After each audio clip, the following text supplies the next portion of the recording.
ahead and hopefully play the intro, and hopefully everything will be fine once the 30 seconds are up. So I'm gonna go ahead and quickly post the link on YouTube onto Twitter and all that stuff, and hopefully everything works out. So give me a second. Person on Twitter. Let's see. Are we live yet on YouTube? Yeah, we are live on YouTube. So I'm going to go ahead now and play the intro, and hopefully no mess ups.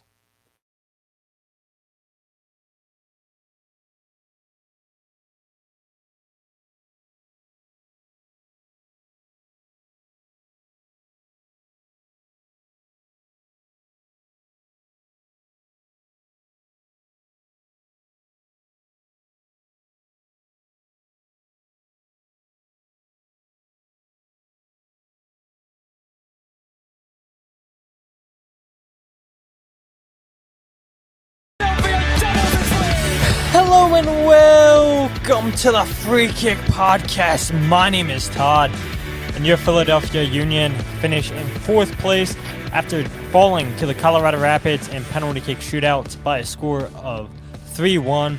The game ends 2-2 in regulation, which means, unfortunately, the Union aren't going to make the CONCACAF Champions Cup for next season via League's Cup, and disappointing, we all know. Last year, the Union qualified for the competition, beating Monterrey in the 3rd place game. This year, they fall in penalty kicks, and it's disappointing. And we'll break down that game here in a bit. But I don't know how you guys are as you guys are joining now via YouTube. If you guys are listening to this on YouTube, on Apple Podcasts, on Spotify, wherever you guys listen to your podcasts, if you guys aren't listening to us live, we've been doing the podcast now live the last 3 episodes now. This is the 4th episode live now on YouTube, and so still trying to correct it and whatnot and make sure that, more and more of you guys can join while we go live. Again, for whatever reason, whenever I try to broadcast a live post, it never posts, but it doesn't matter. Hopefully the intro sounds good for you guys live as you guys join on YouTube. I know the intro and all the sound bites sound good on the podcast feed when you guys listen to this, but if you're joining us live, I thank you guys so much, and I hope you guys had a good weekend. And yes, it's disappointing that the Union drew and then ultimately lost in penalty kicks, but for me, myself, and this is my show, and so I can say and do whatever I want, but fantastic weekend for me. So Union had practice on Saturday, and because of my job, I can never get to practice during the week. And so whenever they practice on Saturdays, which wasn't a lot during the League's Cup, I've been able to attend practice. So it was great going up to practice on Saturday and talking to Jim Curtin, Quinn Sullivan, Alejandro Bedoya. And then afterwards, and this is where some of you guys may tune me out, but I don't care because it's my show. So I was debating all day. I was like, do I go to the All-Time Low concert? One of my all-time favorite bands you guys can see live rocking a Paramore shirt. Also one of my favorite bands, but I've never seen All Time Low in concert. They were playing the last concert of the summer at Merriweather Post Pavilion down in Columbia, Maryland. And so I was debating all day, do I go down there, do I not? So a couple hours before the concert starts, I bought tickets and had a fantastic time down there. First time I ever seen All Time Low, and yeah, I just remember back in 2006, I believe it was, is when I got introduced to All Time Low. Or 2007 when they put out their very first album that year. They had an EP out that was fantastic, Put Up or Shut Up, and then they come out with So Wrong It's Right. And I remember in middle school, and I don't even know how this conversation came up, but my middle school teacher was big into All Time Low, and somehow he found out that I was into the band. And he let me know. He's like, in 2005, 2 years ago, they played at Joppatown High School. That's the high school that I would eventually go to. And I was like, no, I didn't. So he showed me this video. They played the Party Scene, which if you're an All Time Low fan, you guys know the song. And I was like, this is so cool. And so I've been hooked on All Time Low ever since, and never taken the opportunity to go see them until Saturday night. And what a fantastic time! Went by myself, and for you guys listening to the podcast, I don't know how many of you guys know me personally, and maybe it doesn't come off this way, but I'm extremely introverted. I'm extremely shy, which maybe is a little bit surprise for you guys because I do a podcast. But yeah, I I struggle to talk to people in person, and it usually takes somebody else to break the ice before I break the ice. So for me to step out of my comfort zone and go to a concert by myself, I'm very proud of myself, and especially a band like All Time Low, a band I've never seen in person, and like I said, one of my all time favorite bands. And so went by myself, and there was these two girls, Adriana and Ashley. They were in front of me, and maybe like 5 songs throughout All Time Low set, they're like, "Yeah, just come forward, come with us." So shout out to Adriana and Ashley, and this is so cool because I only listened to the first 3 albums by All Time Low. I only knew those like really really well. I knew the later albums, but not the greatest, and so Adriana was trying to teach me the lyrics to "Somewhere in Neverland," and I appreciate the effort. And so if we can get a hashtag going, hashtag find Adriana, because I know no way in hell she listens to this podcast, but yeah, let's start that hashtag find Adriana just to tell her, hey, I appreciate you trying to teach me the lyrics to this song. I was struggling, I could not get it, but dance had fun and did something out of my comfort zone. So yeah, shout out to myself, shout out to Adriana and Ashley for helping me, just have a good time. And All Time Low put on a fantastic concert, but it's enough music talk, I'm sure, for you guys. But by the way, yeah, I didn't say this too. Yeah, they were from Central Jersey, and of course I had to make a Philadelphia Union joke. And yeah, oh man, you guys are from the wrong part of Jersey. You guys aren't from South Jersey, so people in Philly don't accept you. Or at least Union fans don't accept you. And yeah, they knew who the New York Red Bulls were, so that was pretty cool. So hashtag find Adriana. But we're gonna go ahead and talk about the news. We're gonna go ahead and talk about the Philadelphia Union versus Colorado Rapids game. We're going to go ahead and talk about some comments from Jim Curtin, comments from Alejandro Bedoya, and I think that's it. I almost said Quinn Sullivan, but I don't think we have anything from Quinn. And then 3 stars, blunder of the week. And we're going to go ahead and test this again because when we first went live, we did the news intro, and it was echoey, feedbacky. So hopefully that's not the case here. So we do have 2 news points that I want to get to. So without further ado, let's get straight into the news. All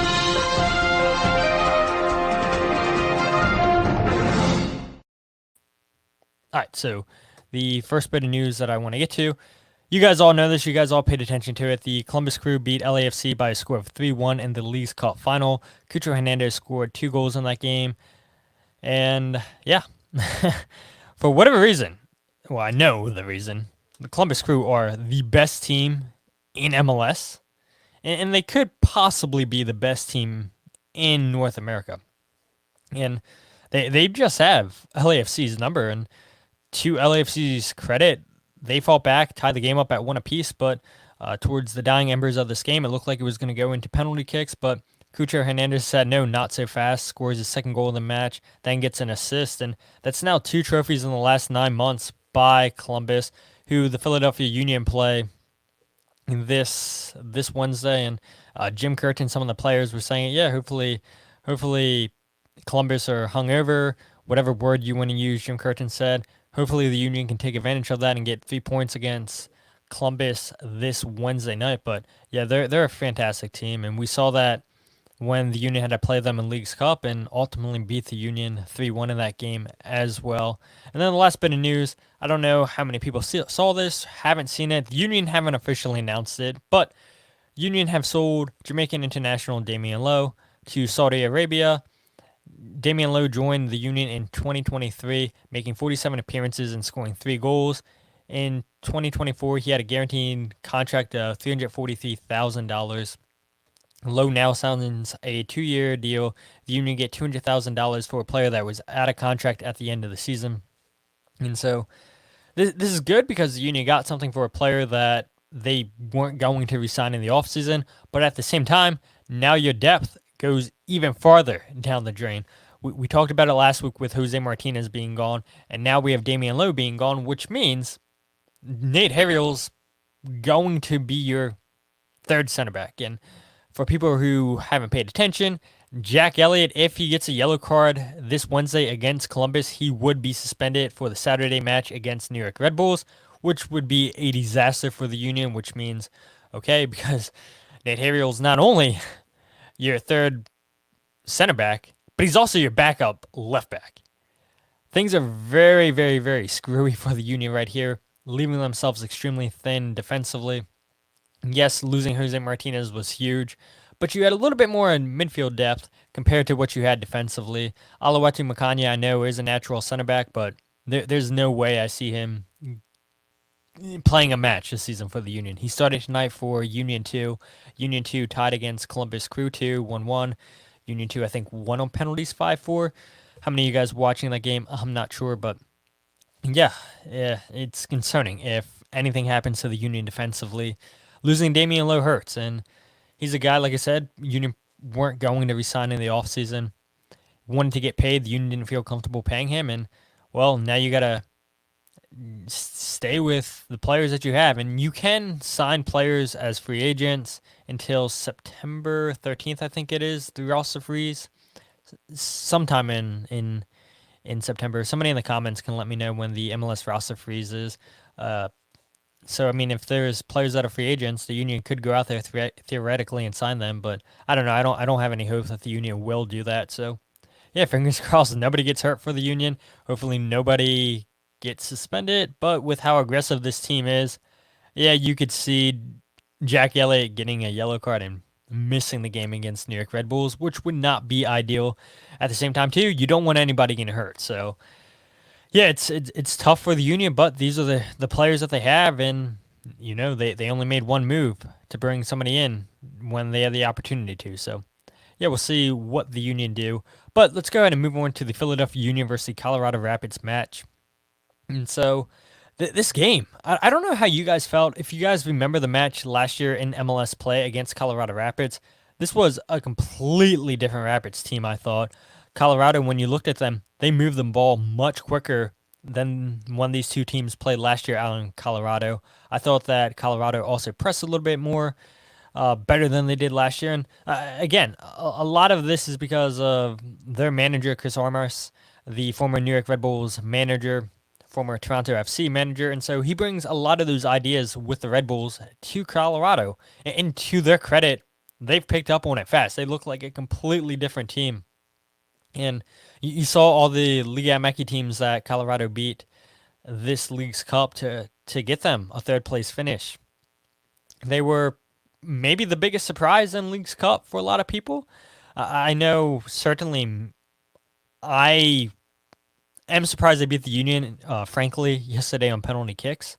And they even scored first. I was shocked by that. But this is a completely different Colorado team, and maybe that caught the Union by surprise a little bit. And the Union should have used the traveling that Colorado had to do to their advantage, because they flew in from having played against LAFC, and they had to fly all the way across country from Colorado. And so the Union should have been a little bit more fresher. And yeah, I mean, the Union, I don't think had a great second half at all. Only one shot on target. Colorado only had one shot on target as well, but it was that goal that went in and tied the game up at 2 apiece. And I know Jim Curtin said at the end that, yeah, maybe there was a little bit of obstruction there on Andre Blake. Andre Blake couldn't see the shot, but regardless, they said the goal stands. And a really, really boring half, I thought. That's now 4 games without a clean sheet for the Union. Again, you're seeing them maybe struggle a little bit defending set pieces the last couple games. You look at the game against Mazatlan where they scored off of a set piece, and then you had Andre Blake who had a big save in the second half, which should have honestly have been 2-1 Mazatlan, but Andre Blake's going to give you those big saves like he usually does. You usually get one big key save from Andre Blake, and he gave you one in this game too against Colorado in the 29th minute. And so the Union, to the credit, you go down 1-0 because of a goal by Calvin Harris, and I'm trying to pull this up. I'm not going to play it. I don't want to get this YouTube video banned on YouTube, even though I know I post the goals breakdown videos, but sometimes my videos don't post, and then I have to get clever in how I cut the video. So I don't want to take the risk and show you guys the goal, and then the live stream gets cut because Apple doesn't like me playing the video. But yeah, I mean, you look at that goal, and you guys can go on Apple TV. I'm sure the highlights are up on YouTube. Colorado wins the ball back in their own half. You have Jacob Glesnes and Leon Flock going for the same ball. They miss it.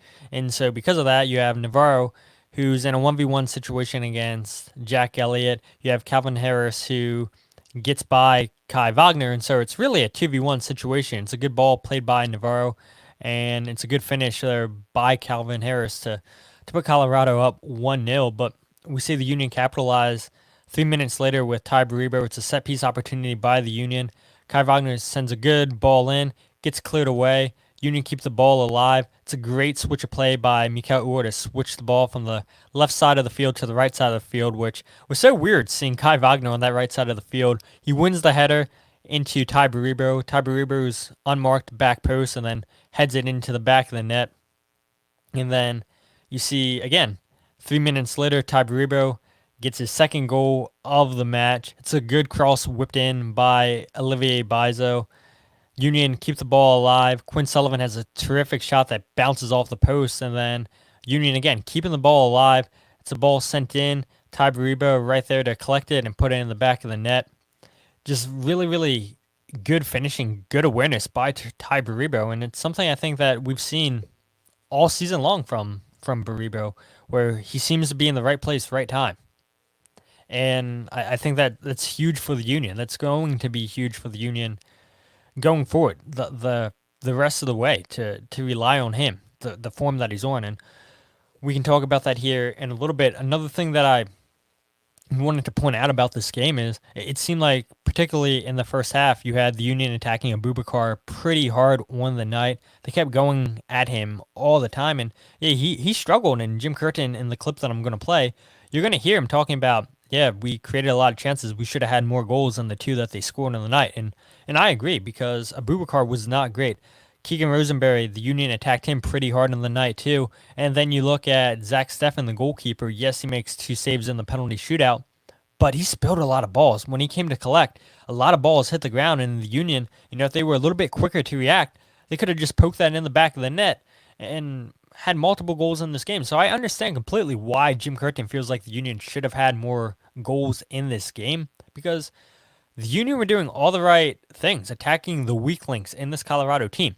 But to their credit, we say it all the time with the Union, it's okay to bend, but as long as you don't break, you're okay. And Colorado did not break. They get the first goal, and then they concede 2 more, and then they come out of the half and get 3 consecutive corner kicks, I believe it is, and eventually score to tie the game up. And you saw a lot of Philadelphia Union fight in Colorado that we've seen from the Union here lately. And so I do think ultimately this game probably deserved to go 2 penalty kicks. You also had Abubakar, who had an opportunity late in the second half. His shot goes off the post. I know there was questions, is he offside, is he not? Watching that replay, it looked like Kai Wagner kept Abubakar on. And so the Union, I guess, maybe are a little bit fortunate that they didn't concede a second goal in the second half to Colorado. But at the end of the day, they weren't great in penalty kicks. We see Daniel Gazdag miss again in a penalty shootout. He's now 1 for 5 in penalty shootouts, 30 out of 31 during regular season play.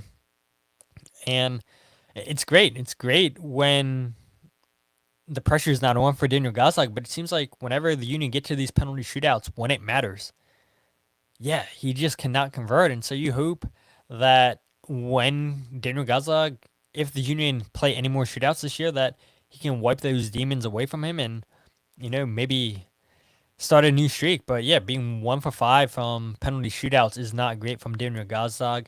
You see Tai Baribo, who scored 2 goals in this game, have his penalty saved. You also saw Olivier Bizo, which I thought was so weird that he stepped up and had the penalty and he hits the post. Watching the Union practice penalties on Saturday, I didn't think Olivier Bizo looked great. Yeah, he scored, but he didn't hit the ball the greatest. And yeah, he didn't look that confident when he stepped up there to take that penalty. Jack Elliott, the only Union player to convert, fantastic penalty. And I don't know, should there be discussions that Jack Elliott should be the number one penalty taker for the Union in shootouts? Because he's not missed one, and gonna knock on wood there so I don't jinx it. Probably did, but yeah, Jack Elliott, every time that he steps up, I feel confident that he's going to put it in the back of the net. And I'm sure part of that is because he used to be a striker when he was at West Virginia University, so he knows how to strike a ball. But for whatever reason, Daniel Gazdag just cannot get past the demons in the penalty shootouts, going 1 for 5. And at the end of the day, Union didn't take their chances, didn't capitalize on their chances in the first half, and they wind up losing in the shootout. We saw Jesus Bueno make his first start since July 13th against Toronto FC. Bueno has started 9 games now this season for the Union. He's appeared in 21 games overall for over 800 minutes played this season. It was a big opportunity for him, and I thought he played good on the night. He went 0 for 5 winning his tackles, which is a little bit concerning. Jose joining here on YouTube. I don't know why your comment didn't come across. It says, sup, BB. What's up, Jose? Thank you for joining live. And everybody else who's with us live on YouTube, spread it. Spread the word on Facebook, on Twitter, Instagram, wherever. I don't think we're live streaming on Facebook, even though I have it set up. So, again, I guess it's going to have to be something that we mess with. But, man, it is so it is so weird. It's so weird just seeing how messed up live streaming is on this app. But we're not going to complain about it any further on this show. Yes, I mean, Union losing penalties, and Jose definitely distracted me there. But it's okay. It's all love. So, my question I have for you guys is, have we seen a player in better form than Tai Baribo for the Union? He winds up winning the Golden Boot in League's Cup with 7 goals. We've now seen him score 5 times this season of 2 or more goals. 4 braces, 1 hat trick. He has 13 goals in 13 games, 6 goals in his last 4. I mean, I struggle, honestly, to think about a player in Union history, and I know we're going so far to think about players that have been in really good form. And even when Julian Kranza was here, I don't think Julian ever went on a run as good as Tai Baribo right now.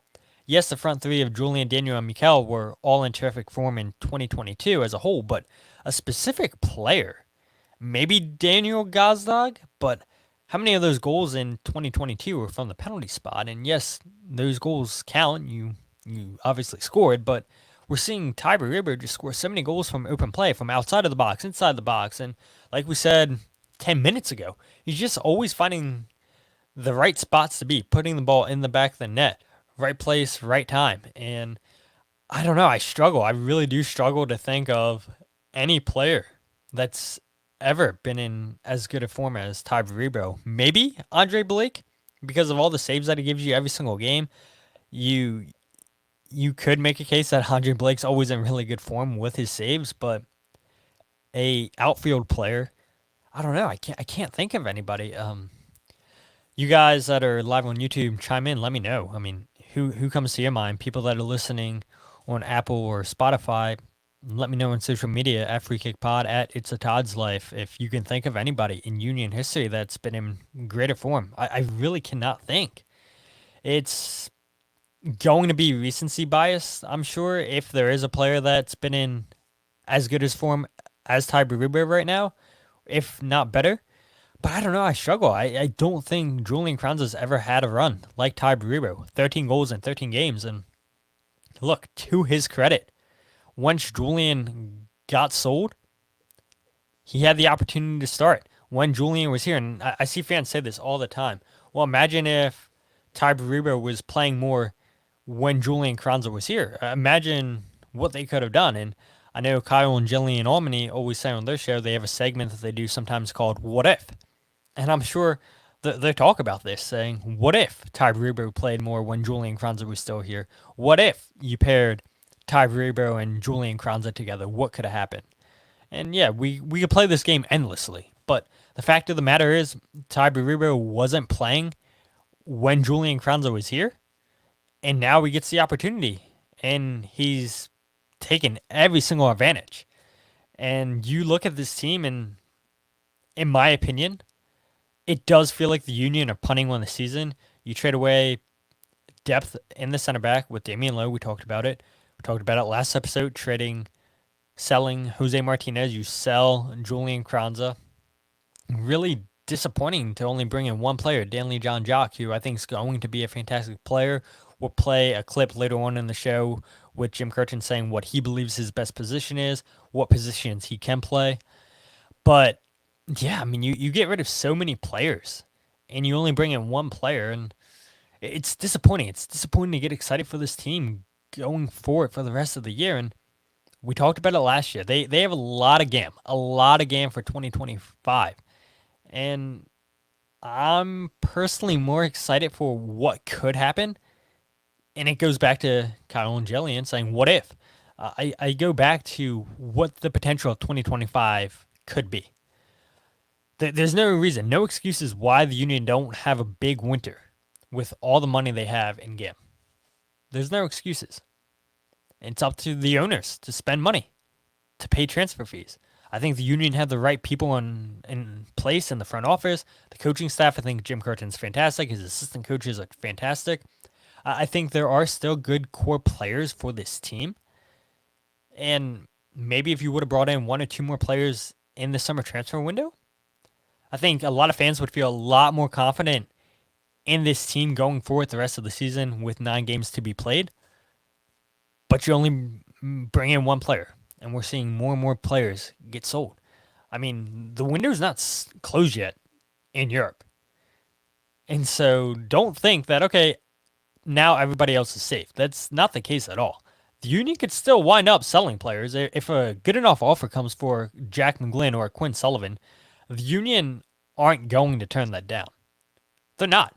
Because if they were going to turn it down, they would have turned down the offer for Jose Martinez. They would have turned down the offer for Damion Lowe. But it's better to get something for Damion Lowe who's not re-signing for you next season. It's better to get something for Jose Martinez right now when he's not going to have higher value than what it is currently. And I know that's hard for fans to accept, but it is a business. It is a business. And so you say, you know what? We're going to see what we can do the rest of the season. The first half of the season, it was a major disappointment. We still have Andre Blake, the best goalie in the league. Tai Baribo is in terrific form. We're going to ride him until he can't score anymore. Kai Wagner, I think, has had a good season. Nate Harriel's had a good season this year. Like we said, there's a big opportunity for Jeśus Bueno. We saw what he did in League's Cup last year. He could be on fire and score goals for this team too. Quinn Sullivan, I think, is better coming off the bench. Could be an option off the bench. Leon Flock's going to give you what he gives you defensively, but there's not many players left that excite you, that you feel like can take this team far throughout the playoffs. At least in my opinion, I don't feel like it. The players I named, your goalkeeper and Andre Blake, Tai Baribo, and your 2 fullbacks are really the only players that excite me, that I have any trust and belief in this season. The rest of the players, it's like, okay, well, they get in good form, great. If not, then I wouldn't be surprised. And we'll see what happens. I guess Sam Adeniran, I mean, we talked about Danley Jean Jacques, but Sam Adeniran really hasn't done much in his games. Yes, the press is good, but man, the Union really needs somebody off the bench to score goals. And you were hoping that that would be Sam Adeniran, and so far he's not been able to put the ball in the back of the net. So yeah, long tangent there to talk about, okay, what players have you seen in past Union teams be in better form than Tai Baribo? There's nobody that really comes to mind. And so my next segment that I want to talk about, my question to you guys, the listeners, was League's Cup a success or a failure by the Union? I have a lot of thoughts on this, and this could take up most of our time on the podcast. I do have a clip lined up about, I believe this is Jim Curtin after the game, talking about the form that the Union had during League's Cup and then prior to League's Cup. And so this is Jim Curtin talking about, the rest of the season and how to carry that momentum from what they did in the League's Cup into the last 9 games of the season. We've gained some positive momentum, I think, from this competition, and had 2 really good wins in the league before the break for League's Cup. So while this is, a painful one to lose in PKs, you have to take the the good performances and the decent results that we've gotten recently, and try and build on them, because it doesn't get easier, right? Columbus comes in Wednesday. Obviously, they'll play right now. We'll be on the same rest. It'll be a difficult game, but at home, our margins, because we had such a poor first half of the year, are really small. So I think the group will bounce back and put together a team for Wednesday that can play with the right intensity. I thought, again, we started the game really well, and I thought we were all over Colorado for whatever the chances we created. I think could have had more goals, but at the same time, it wasn't enough. They scored, a little bit of an unlucky one with Leon on the tackle on the first goal, and then the second one, we give up 3 consecutive kind of corner kicks at the beginning of the half, and when you do that, you leave things to chance. And the kid hit a good shot. I think Dre was a little obstructed, but goal counted, and we paid for it. All right, so there's no need for me to go ahead and talk about what Jim Curtin just talked about. We talked about the play where Liam Flock and Jacob Glesnes both get stuck going for the same ball, and then you heard Jim Curtin talk about how he thought that Andre Blake was obstructed. No need to talk about that. Jim Curtin, one thing I want to focus on, and maybe the 2 things that he said in there that I want to focus on. He said, I think from this competition, we had really good wins in the league before the break for Leagues Cup. So while this is a painful one to lose in PKs, you have to take the good performances and then decent results that we've gotten recently and try to build one of them, because it doesn't get easier, right?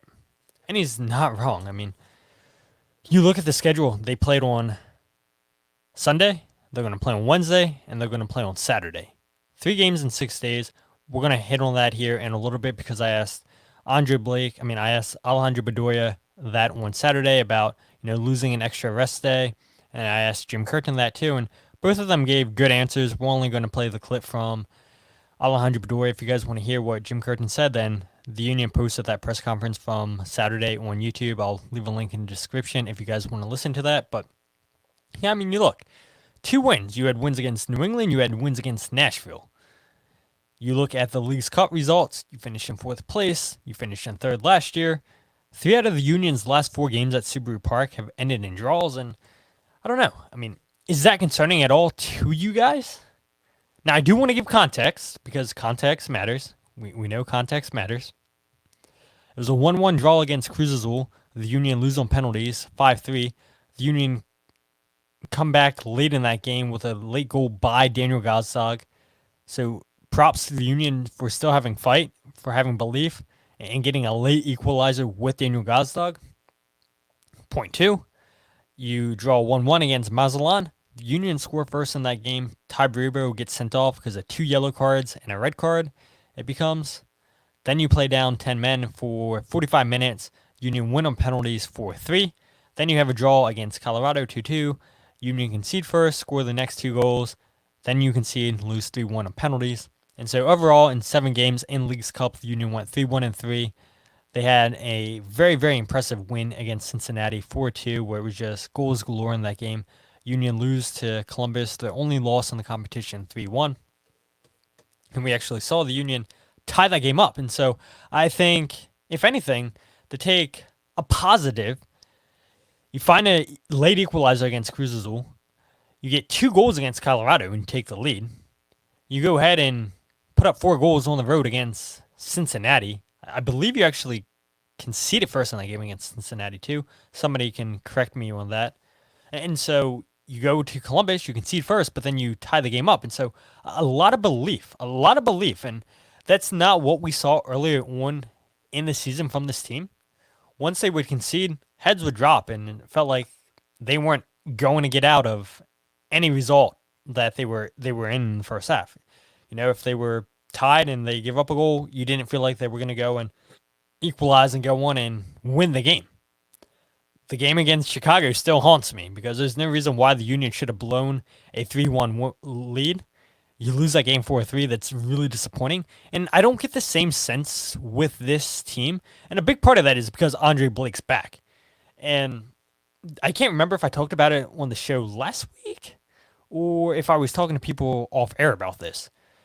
But there's been lots of times on this podcast in the past where I said the most important player to this Union team is Kai Wagner. And I don't believe that anymore. And I think this season's the greatest example of that. Look at how bad the Union were without Andre Blake. And yes, I said something about Quinn Sullivan last week, about all the losses the Union have with him playing up top. Yes, a lot of those losses were without Andre Blake in goal. Andre Blake makes a huge difference for this team. And he's 100% the most important player to this team. No offense to Oliver Zemler or Andrew Rick. They're just not Andre Blake. The next important player I would say is Kai Wagner, especially because you don't have a backup left back, and now you don't have a third center back. And so you could argue that Nathan Harriel's the third most important player on this Union team just because of all the different positions he plays. But by far, the most important player on this Union team is Andre Blake. Jose chimes in here and says, context is everything, Todd. Yeah, we learned a hard lesson. Or I should say I learned a hard lesson, right, Jose? It's all good. It's all good. If you guys don't know what I'm talking about, just listen to the Union's press conference on Saturday. You guys will understand exactly what Jose and I are talking about. But yeah, I think it's disappointing, right? Because I don't think Union are winning MLS Cup. You want to play in CONCACAF Champions Cup. Alejandro Bedoya said that on Saturday. This team wants to play in Champions Cup. Quinn Sullivan said the players want to play in Champions Cup. They all realize how big this is. You had a huge opportunity. You qualified for Champions Cup last year by winning the third place game, and now you blow your chance. You're at home once again in the third place game, and you give up a set piece goal, the only shot on target by Colorado in the second half. And it's disappointing that you don't look good on penalties. Only win one penalty shootout. And is that a concern for fans? If the Union have to go in penalties in MLS play, are you confident in this team with penalties after watching them lose on penalties against Cruz Azul? They've lost now against Colorado, and they beat Mazatlan. Are you concerned with this team in penalties? I think I am a little bit. A little bit surprised that Olivier Baiza was selected to be one of the penalty takers, but I'm not on the coaching staff, and I guess there's a reason why they choose who they choose. But Jack Elliott, fantastic. He should definitely take your first penalty, in my opinion. But overall, yeah, I think you got to be happy with the win against Charlotte, who's one of the best defensive teams. You got to be happy with your win against Montreal, even though Montreal's god-awful. I saw they got destroyed. 5 goals, I think they conceded against New England over the weekend. Going into TQL Park, you score 4 goals. It's positive. Prior to Leagues Cup, you won a 2-game winning streak. And so, yes, you hope that some of this momentum that you had, the only loss, like we said, was against Columbus. So you hope that you can find just this fine form that you were in. I would still argue, even though they had a loss against Columbus, they were in good form. Yeah, it's maybe a little bit concerning that the Union had 3 draws at home, all went to penalty kicks, but at the end of the day, they weren't losses. And how many times was the Union losing early in the season at home? What was it, 6, 7 losses at Subaru Park? First time ever in team history that they've done that or something? Or 6 or 7 straight losses. That's the first time they've ever done that. So, yeah, at least they weren't losses.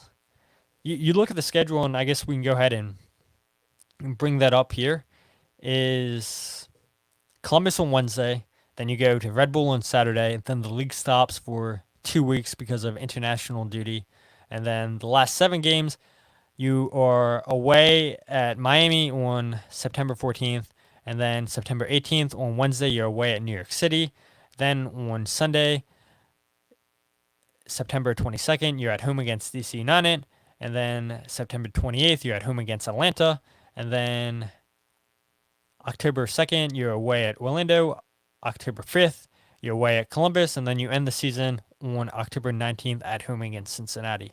And so the Union have 4. That's it. Just 4 home games left the rest of the season. And then everything else away games. And I'm not concerned with the Union going away on the road because we talked about it. The Union were 500 in all competitions prior to losing to Columbus. And even with that loss to Columbus, I still think this Union team's a very good team on the road. I'll say that. A very good team. They're not good. They're a very good team. I wouldn't say they're great, but they're good. They're very good on the road. I'm surprised that they're as good as they are on the road, honestly. But it's a lot of pressure, and it's a lot of games here these next 3 days. Or, sorry, these next 6 days total. You had the game yesterday against Colorado. Now you have Columbus one Wednesday, and then you go to New York Red Bulls. And so I asked Alejandro Bedoya on Saturday, you guys have played a lot of games in the past, 3 games in 7 days, but this is the first time in a while that you guys have had 3 games in 6 days. How different is that for you guys losing that extra day of rest? And this is what Alejandro had to say. Yeah, I mean, it's no secret anywhere. Wherever you are in the world, 3 games in a week is tough. So that's where you need to have some rotation and you need to have some depth and you need to be able to count on that depth. And those players that are given chances have to be able to perform and do well. So, I think you'll see some of that this week. And, like I said, we need to make a run into the playoffs. So tomorrow, win, make sure we get a Champions Cup spot for us, for the players, but also for the club.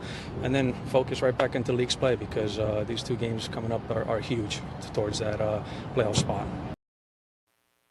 Yeah, and so unfortunately the Union don't get that Champions Cup berth because they don't win the third place game. But Alejandro is right there. That is huge, these next 2 games. You're playing teams that are ahead of you, and you probably aren't going to get in fourth place, but Jim Curtin said it after the game that the good thing is that the Union's path is in their hands. You take care of your business, and you'll wind up getting one of those playoff spots. But something that Alejandro said there, which was very, very powerful, I thought. He said, I mean, it's no secret anywhere. Wherever you are in the world, 3 games in a week is tough. So that's where you need to have some rotation, you need to have some depth, and you need to be able to count on that depth. And those players that are given chances have to be able to perform and do well. And yeah, we talked about it. There is no depth on this team, or if you want to count Kevin Sullivan as depth, if you want to count Chris Donovan as depth, you want to count Alawetu Makanya as depth, then yeah, I guess they have depth, but those guys don't strike me as difference makers off the bench. They really don't. Sam Denneround, I think he's a good player. He's better than Chris Donovan, better than a Marcus Anderson. He's really good with his press. He's good at holding up the play, but yeah, we haven't seen him hit the back of the net yet, and you need a player off the bench that can change the game, get you a goal when you need a goal. Kevin Sullivan's not going to be that at 14 years old. He's a talented player. Yes, I know he scored against Columbus 2 today with the Union 2 in MLS Next Pro, but yeah, he's not going to be that difference maker. Can Alejandro Bedoya be that difference maker off the bench? I think so. I don't think he is what he once was defensively. His legs definitely aren't the same. He's not as quick as he once was, but yeah, I mean it's concerning because I said it at the beginning. You're one suspension, one injury away from anybody in the back line getting hurt, where you're going to have serious issues. I'd imagine Nate Herriel comes in as a third center back if anything happens to Elliot or Glesnes. What did we talk about a lot last season? You ran Jacob Glesnes into the ground, and we saw him miss the playoffs because of that hernia surgery. And you saw him get off to a very slow start this year, and I think part of that was probably because he was still recovering from hernia surgery. And so, yeah, I mean, fingers crossed that none of these guys get hurt. None of these guys get suspended because Nate Herriel's your third most important player, in my opinion. And the season's so close to going off the rails if anybody gets hurt. I mean, that's the truth of the matter. It really is. You also heard Alejandro Bedoya speak there about Diego Rossi and Cucho Hernandez. And you even saw it in the video. Just he wanted to say it. He wanted to say it. He wanted to throw ownership under the bus. You know it. I know it. But he did well to bite his tongue and just keep his mouth shut. We've heard from Andre Blake. We've heard from Kai Wagner earlier in the season calling out ownership, saying they need to invest more. The owners go into the town hall and say they give Jim Curtin whatever he wants, Ernst Tanner whatever he wants. We played it last week on the podcast. That's on record now. But Alejandro's right. This Columbus team's not much different than the Union. The only difference is, again, I don't want to repeat myself, and I'm doing exactly that, is Diego Rossi and Cucho Hernandez. The Union are never paying $10 million for a player. But what's $6 million? You paid $2.8 million for Mikal Ua. What's an extra $3 million? I don't think it's much of a difference, but for a team like the Union, it is a big difference. But if you want to win trophies, you've got to get these type of players. And we see it. We see it with Columbus. We're watching it. This team's not much different the way that it's been constructed compared to the Union. The only difference is they brought in 2-star players in the attack that make a difference. And the Union won't do that. Maybe they're doing it in the wintertime, but they didn't do it this transfer window. And because of that, I don't see how this team goes far in the playoffs. I do think they'll get in. They'll probably get in as a 7 or 8 seed, which means that you're going to play 2 out of 3 games if you take it to a third game in the first round. You're going to play them on the road, which is fine. I trust this team on the road. But you feel more confident with this team playing at Subaru Park because of what history shows you. But come on. Come on. Like, the players realize it. The fans realize it. The coaching staff realizes it. That you've got to invest more money in star players. Nobody is asking for Zlatan Ibrahimovic or Marco Reus, Olivier Giroud. Nobody's asking for that. But it shouldn't be a big ask. And here I go, repeating myself, just like I did last week. It shouldn't be a big ask getting a Diego Rossi or a Chico Arango into this club. It shouldn't be. $6 million shouldn't be a lot of money. And again, I've said it so many times on this podcast, Diego Gomez, down and into Miami, you pay $3 million. He's sold for $15 million, up to $18 million into Miami can get. The Union have to do a better job investing in the U22 initiative.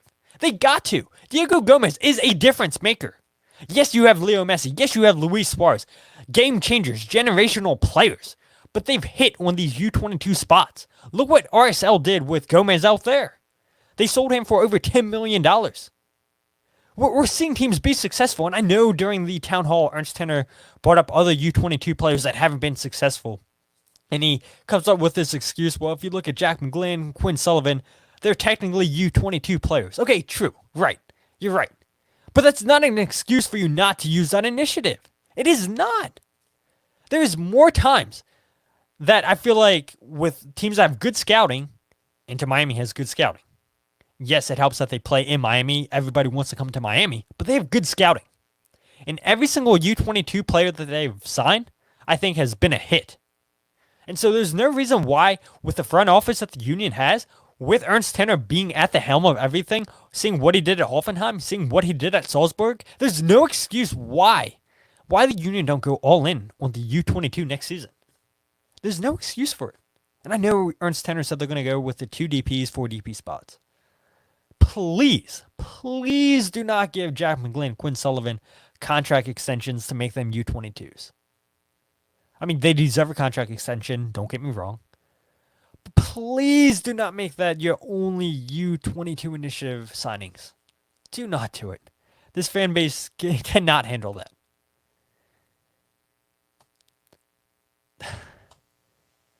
It's frustrating, right? And I try to take my fan hat off. And Bedoya talked about it. You know, they've been close on multiple occasions. And I really do hate bringing up the past.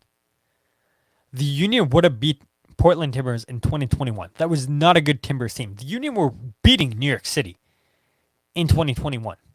And then New York City scored 2 goals. Union fall apart. But to their credit, you know, they hung in strong there with a B and C squad because most of the team gets COVID. But I think if that team's healthy, they beat New York City. That's not a great New York City team in 2021. And they definitely would have beat Portland. And again, it goes back to, you know, what if? 2022, you were 5 minutes away from beating LAFC. You fight back twice in that game, you eventually get the lead. You were so close in that game to winning a trophy. And that's been just the MO for this team for their whole history is close but not close enough. And I understand why fans are frustrated. I understand why fans say they're not renewing the season tickets because, if the ownership's not willing to invest, then why should the fans invest? I totally get it. But 2025, it has the potential. It has the potential to be big, and I know we still have a season to get through, but I don't know. It just feels like to me that the Union are punting on the season. So let's see. I asked Jim Curtin on where he views Danley Jean Jacques' best position. It's about a 30-second clip, so I'll go ahead and play that here real quick. This is what Jim Curtin had to say on where they best see Danley. He can do both. Again, we'll have to adjust and adapt in Jose's absence, who was a guy that kind of did the lone six for a lot of years. Leon can do that. Chuchu can do that. Danley can do that. So we'll have to find the best combination, and I think week to week it'll change. But he certainly can play right side of the diamond, left side of the diamond. He can play with 2 6s. He can play by himself as a 6. So I think that'll be a opponent-based decision and what the team needs in that week. Yeah, and I think we saw Danley play as the 6 against Colorado on Sunday. We saw him play as a 6 again against Columbus, right? He played as a 6, if I'm not mistaken, or did he play as a late an 8 on the left side of the field? Can't remember. I think he played as a 6. Jose, if you're still in here, I think you would know, right? You have a pretty good eye. But yeah, I do think Danley's going to be a fine signing for this team. And hopefully the Union can get more of these type of signings. Get another player like Danley. A player that's quick, a player that's good in transitions, because that's what this midfield needs. This midfield needs to be faster. And signing a player like Danley, fantastic signing. Or at least it looks like it's going to be a promising signing. Yes, it's 2 games, it's hard to judge him on, but in the 2 games that he's played, it's a lot to be excited for. And so if the Union can scout and find a player like that, and to Ernst Tanner's credit, he's had a lot of hits throughout his time here with Union. He has a fantastic eye. Nobody's saying that he doesn't have an eye for talent. But what people are saying is, if Ernst Tanner was giving a little bit more money, imagine the type of players that he could scout, bring into this club. And I agree, 100%. So, yeah, I mean, Danley can play as a 6, as an 8 there. You heard Jim Curtin say as in a double pivot with Leon Flacca, Jeśus Bueno. It's going to be game by game.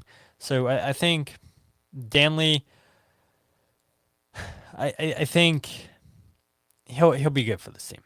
I really do. And I don't think he's going to score 5 to 10 goals for you a season. But I do think he's going to be a player that you need that's kind of like Jamir Montero, who was quick in transition, winning the ball back for you defensively and now pushing that ball forward. And so I do think that's what Danley gives you. And that's maybe not a surprise because Jamir was with Mets too when the Union brought him. That's where you got Danley from. And I don't know, maybe if Danley works out, then maybe that's a pipeline the Union should continue to go after because Jamir was a hit. If Danley's a hit, then I don't know, let Mets go out and scout players, and after a couple seasons there, the Union just go to him and say, hey, look, we want to bring them to the Union. We've hit on 2 of your players now. Let's go ahead and make it a 3rd. But I don't know if that happens. Don't you think Mets would be like, all right, we're going to start charging a little bit more money because once these players leave us, they become really good. So the last thing that I want to play is Alejandro Bedoya talking about, is there extra pressure to win MLS Cup this season? And this is where he starts talking about Cucho and Diego Rossi. So I went on a rant where I should have saved it for this clip, but that's okay. This is Alejandro Bedoya, the last clip we're playing tonight, talking about, is there pressure to win MLS Cup with the core group of this team simply disappearing? I could be very candid, but I think I'll bite my tongue a little bit. But look, we've had over the last 5 years, 6 years, whatever, I don't know, however long, we've been a very successful team. We've had a hell of a team, hell of good runs, and just been really, really close. And like I said, it's frustrating as a player to not get over that hump, if you will. Trust me, guys like myself, Dre, Jack, guys who've been here from the beginning of this kind of rise to the top of the league. We want a trophy, we want one. It's really bad. And so it hurts. It hurts to not be able to get over the hump. But we got what we got. We believe in ourselves. We believe in the team that we have. When everybody's fit, we know we can compete with anybody on any given day. But just last game, Columbus had two guys, Cucho and Diego Rossi, who made the difference. And we just haven't been able to, get over that hump here. We've had about probably a 3-4 year window there where we were really, really flying high and the chance was there. And I still believe in our chances this year. Like I said, we've been in good form lately and we got to continue that. In this league, once you make it into the playoffs, it's a whole new season and anything can happen. So I'm still aiming for a trophy, MLS Cup. That's the main goal.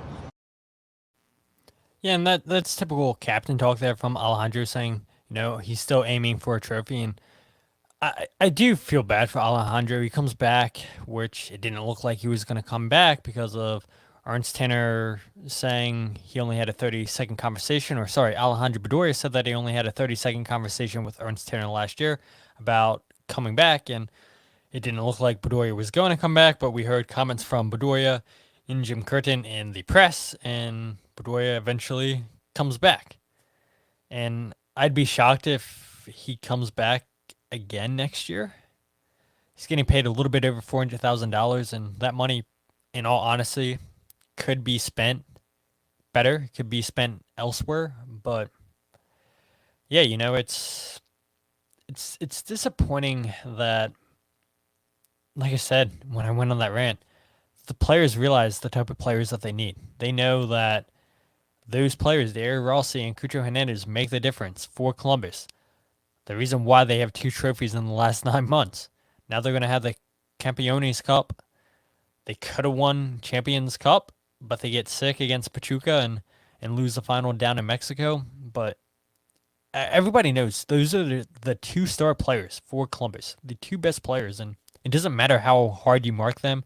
Stars are going to win you games. And that's exactly what happened with Columbus against the Union. Diego Rossi stole the game against the Union. Cucho Hernandez steps up in the final against LAFC. Star players step up in the biggest moments. And unfortunately for the Union, they just don't have those type of players. And you heard Alejandro say it hurts. It hurts not to get over the hump. Hurts for players like Andre Blake, for Jack Elliott, players that have been here for so long. They've seen the ugly with this team. They've seen the good with this team. And they've been a part of why this team's been successful the last 6 years. And it sucks. It really does that this core group of players only has 1 trophy to show for, and it's the MLS Supporters Shield in 2020 during the COVID season. You feel like with this group of players that they probably should have had more. They definitely should have had more trophies to show for, but at the end of the day, that's all they had. Had opportunity in 2021, COVID happens. Have an opportunity in 2022 in MLS Cup, and Gareth Bale happens. And 2023, yeah, don't really want to blame the referees, but it was a bad call, and I don't think this Union team would have got past Columbus last year if they would have beat Cincinnati, if I'm being honest. Yeah, this team fell short multiple times in semifinals and Champions Cup. And it's disappointing. It's disappointing that they've been 1 or 2 players away from really solidifying a dynasty. And it sucks. We'll be talking about this group of players 10 years from now and saying, what if? What if this would have happened? I mean, we're doing it now. And so I don't see why those conversations wouldn't continue. And it's sad. It really is. But we'll see. We'll see what happens with ownership, and we'll see if money really does get invested in 2025. It should.